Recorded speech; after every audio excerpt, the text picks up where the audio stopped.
Hello student, here we start our chapter 2, the power of determination from your class 10 General English.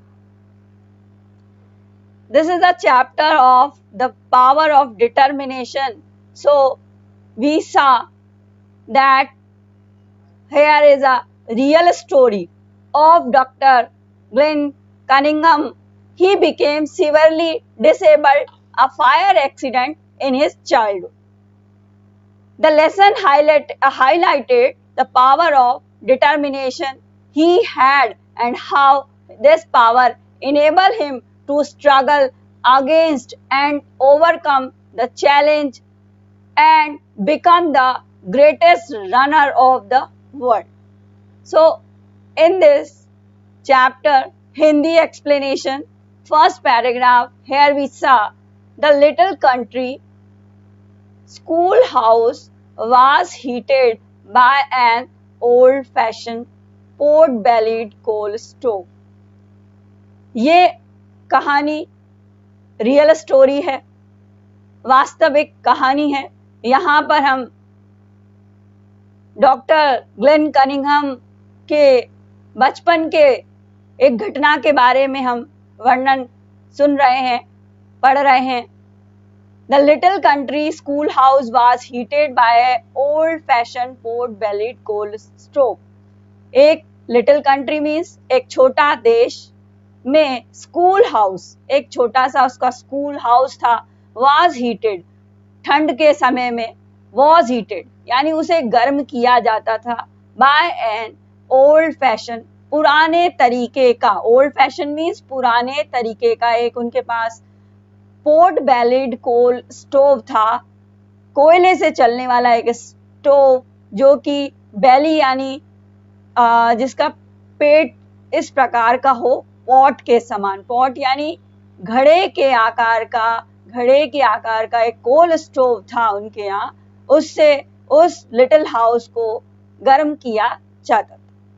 A little boy had the job, एक छोटा बच्चा उस school का had the job, उसके पास ये कार्य था, ऑफ कमिंग टू स्कूल, अगर वो स्कूल आता है, early each day to start the fire, जैसे ही वो स्कूल आए सबसे पहले आकर स्टार्ट द फायर, आग को वहां उसे जलाना है कोल स्टोव के अंदर. And warm the room before his teacher and his classmates arrived, और उसके टीचर और क्लासमेट्स वहां उस रूम के अंदर आए, उस स्कूल के अंदर आए, उससे पहले वो पोर्ट बेलिड कोल स्टोव्स के द्वारा उस स्कूल को गर्म करके उसे पहले से रखना था. ये उस छोटे से बालक का कार्य था. One morning they arrived to find the school house engulf in flames. One morning, एक सुबह, दे अराइव्ड, जब वहां, अराइव्ड यानी पहुंचना, जब वहां सब पहुंचे, टू फाइंड, तब वो लोग पाते हैं कि स्कूल हाउस एनगल्फ इन फ्लेम, यानी स्कूल हाउस जो है, यानी स्कूल का जो हाउस है वो पूरा का पूरा एनगल्फ है, घिरा हुआ है फ्लेम में, फ्लेम यानी आग की लपटों में. They drag the unconscious little boy out of the flaming building more dead than alive. उन्होंने देखा कि एक ड्रैग यानी रगड़ता हुआ, घसटता हुआ, अनकॉन्शियस यानी आधा बेसुध बच्चा निकलकर बाहर आ रहा है. अनकॉन्शियस यानी बेसुध हो गया है बच्चा. Out of the flaming building यानी आग लपटी हुई बिल्डिंग में से एक बच्चा आगे बाहर आ रहा है. मोर डेड देन अलाइव, लगभग मरा हुआ, थोड़ा सा जीवित बच्चा वह बाहर निकल कर आया, लगभग उसे लपटों में घेर लिया था और वह शायद मर जाएगा. He had major burns over the lower half of his body. उसके मेजर बर्न्स हैं यानी बहुत ज्यादा आग से उसे घाव हो गया है.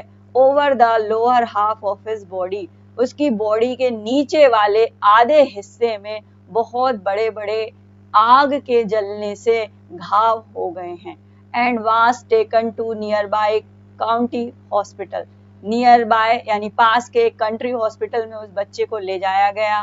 From his bed the dreadfully burn semi conscious little boy faintly heard doctor talking to his mother.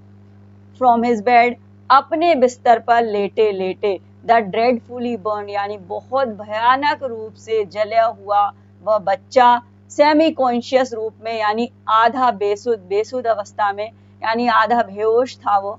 Little boy faintly heard, तब वो लड़का सुनता है, फेंटली यानी बहुत धुंधला धुंधला उसे हर्ड यानी सुनाई दे रहा था कि doctor talking to his mother, कि डॉक्टर से उसके जो माँ है, माँ से उसके जो डॉक्टर हैं वो कुछ बात कर रहे हैं। The doctor told his mother, doctor ने बताया उसकी माँ को, सन वुड श्योरली डाई, जो आपका पुत्र है वो शायद जल्दी ही मर जाएगा। विच was for the best, really, for the terrible fire had devastated the lower half his body, और मर जाए तो ज्यादा बेहतर होगा, बेस्ट होगा उसके लिए, क्योंकि फॉर द टेरिबल फायर, उस भयानक आग ने had devastated यानी खराब कर दिया, नष्ट कर दिया, the lower half of his body, नीचे के उसके आधे हिस्से को पूरा का पूरा खराब कर दिया है। But the brave boy did not want to die, लेकिन जो ब्रेव बच्चा था वो नहीं चाहता था मरना। He made up his mind, उसने ये बात सुनकर अपना मस्तिष्क बनाया, अपना अंदर इस प्रकार की क्षमता पैदा की कि he would survive show, वो जीवित रहकर बचकर दिखाएगा। To the amazement of the physician, बहुत ज्यादा आश्चर्य हुआ उस फिजिशियन को भी, वो जो डॉक्टर थे उनके, he did survive, वह बच गया। When the mortal was past, जब वह समय गुजर गया, he again heard the doctor and his mother speaking quietly. Again doctor से बात करते हुए धीरे धीरे उसकी माँ को उसने सुना। The mother was told that since the fire had destroyed so much flesh in the lower part of his body, वैसे तो मेरे पुत्र के निचले हिस्से का बहुत सारा, so much flesh, बहुत सारा जो मांस है lower part of his body का, निचले हिस्से का, वो डिस्ट्रॉय हो चुका है, खत्म हो चुका है। It would have been better if he had died, ये बहुत अगर अच्छा हो कि ये बच्चा मेरा मर जाए। Since he was doomed to be a lifetime cripple, इसकी बनिस्बत कि वो बच्चा जिंदगी भर घसट कर, रगड़ कर, जमीन पर रेंग कर अगर चले, तो इससे तो अच्छा है कि ये मेरा बच्चा मर जाए। He had died with no use at all of his lower limb, क्योंकि बिना निचले हिस्से को चलाए हुए, निचले हिस्से के उसके जो पैर हैं उनको चलाए बिना वो जीवन को कैसे जिएगा। माँ निराश होकर अपने डॉक्टर से इस तरीके से बात कर रही हैं, लेकिन वो बच्चा सुन रहा है और वो बच्चा अपने आप में ही दृढ़ प्रतिज्ञा करता है कि once more the brave boy made up his mind, अब उस बच्चे ने अपना मस्तिष्क बनाया, he would not be cripple, कि वह बच तो गया है लेकिन अब उसे जिंदगी भर रेंगना होगा, लेकिन उसने अपना मस्तिष्क बनाया, he would not be a cripple, नहीं वह रेंग कर और जमीन पर घसट कर नहीं चलेगा। ही वुड वॉक, वो बहुत अच्छे से चलेगा। But unfortunately from the waist down, लेकिन दुर्भाग्यवश उसके कमर के नीचे का हिस्सा जो था, he had no motor ability, उसमें कोई अयोग्यता नहीं थी, वो चल फिर नहीं पा रहा था, उस निचले हिस्से में किसी प्रकार की कोई क्षमता उसे दिखाई नहीं दे रही थी। His thin legs just dangled there all but lifeless, उसके जो पतले पैर थे वो बस लटके हुए थे, लाइफलेस यानी उनमें कोई जीवन दिखाई नहीं दे रहा था। Ultimately he was released from the hospital, अंत में रिलीज यानी छोड़ दिया गया, उसे छुट्टी मिल गई हॉस्पिटल से। Every day his mother would massage his little legs, हर दिन प्रत्येक दिन उसकी माँ मसाज करती उसके पतले पैरों की। But there was no feeling, लेकिन उस पैरों में कोई फीलिंग नहीं थी। नो कंट्रोल, नथिंग, उसके पैरों में किसी प्रकार का कोई कंट्रोल भी नहीं था।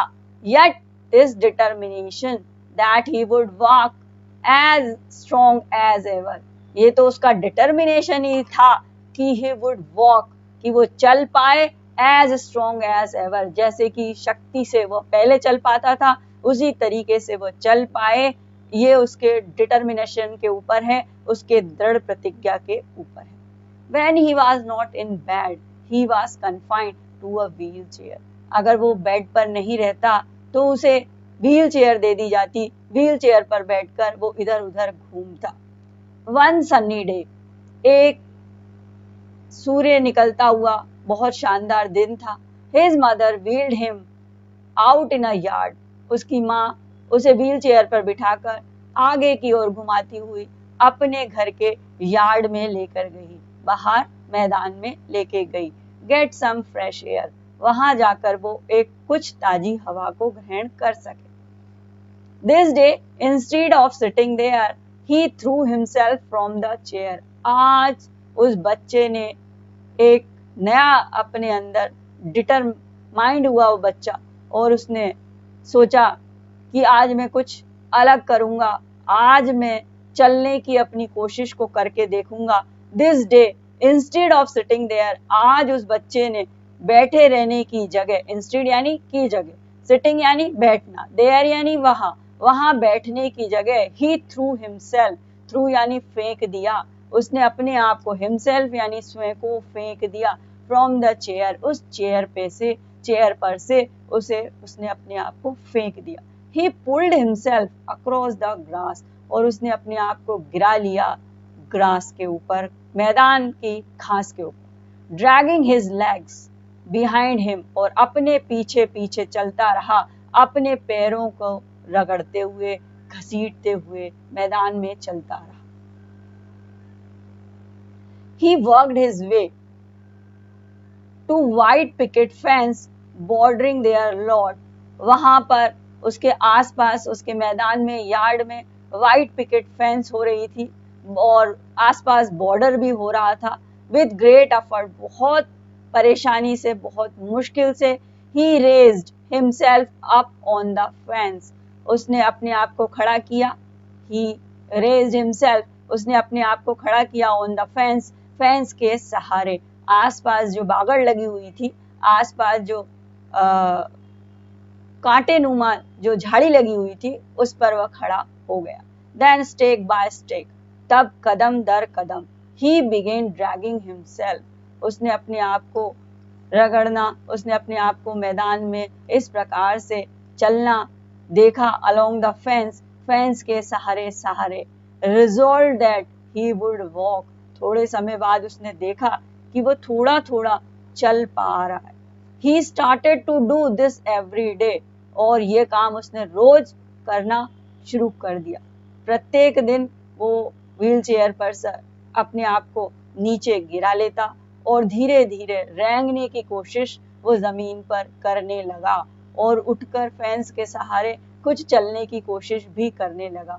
Until he were a smooth path all around the yard, उसके पास उस यार्ड में स्मूथ पाथ भी था, बहुत साफ सुथरा रास्ता भी था। बिसाइड द फेंस, फेंस के अलावा, लेकिन फेंस के साथ साथ चलना, फेंसिंग के साथ साथ चलने में उसे परेशानी इसलिए नहीं हो रही थी क्योंकि वहां उसे सहारा मिल रहा था। इसलिए वो स्मूथ पाथ पर चलने की जगह, एक आसान रास्ते पर चलने की जगह, वहां कटीली झाड़ियों के आसपास जो रुकावट थी, जो यार्ड के आसपास फेंसिंग लगी हुई थी, उसके सहारे सहारे वह चल रहा था। There was nothing he wanted more than to develop life in those leg, बस उसे कुछ नहीं चाहिए था, वो डेवलप करना चाहता था लाइफ यानी जीवन, इनटू दोस लेग, उन पैरों में अपना जीवन वापस वो लौटा कर लाना चाहता था। अल्टीमेटली दो his daily massage his iron resistance,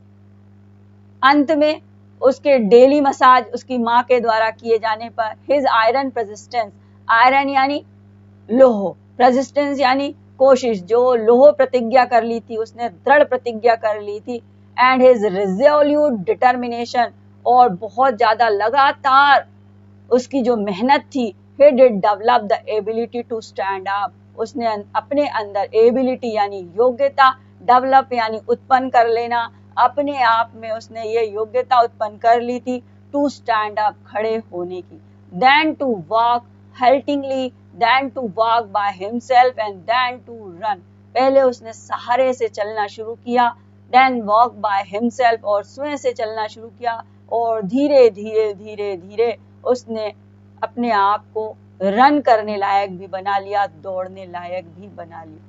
He began to walk to school, अब वह चलकर स्कूल तक जाने लगा, then to run to school, अब वह दौड़कर स्कूल की ओर जाने लगा, to run for the sheer joy of running, और अब उसे दौड़ने में मजा आने लगा। Later in college he made the track team, और कॉलेज में जाकर उसने एक ट्रैक टीम भी बना ली। Still later in Madison Square Garden, this young man who has not expected to survive, Madison Square garden में एक दिन एक सब लोगों ने आश्चर्यचकित होकर एक अद्भुत नजारा देखा कि दिस यंग मैन, कि वह यंग मैन, वह युवा व्यक्ति, who was not expected to survive, डॉक्टरों के द्वारा जिंदा बचना भी बहुत मुश्किल था, जिसको लोग मान नहीं रहे थे कि वो सरवाइव कर जाएगा, जीवित बच पाएगा, who would surely never walk, लेकिन अगर बच भी जाएगा तो कभी चल नहीं पाएगा, who could never hope to run, लेकिन अगर चल भी पाया तो कभी दौड़ नहीं पाएगा।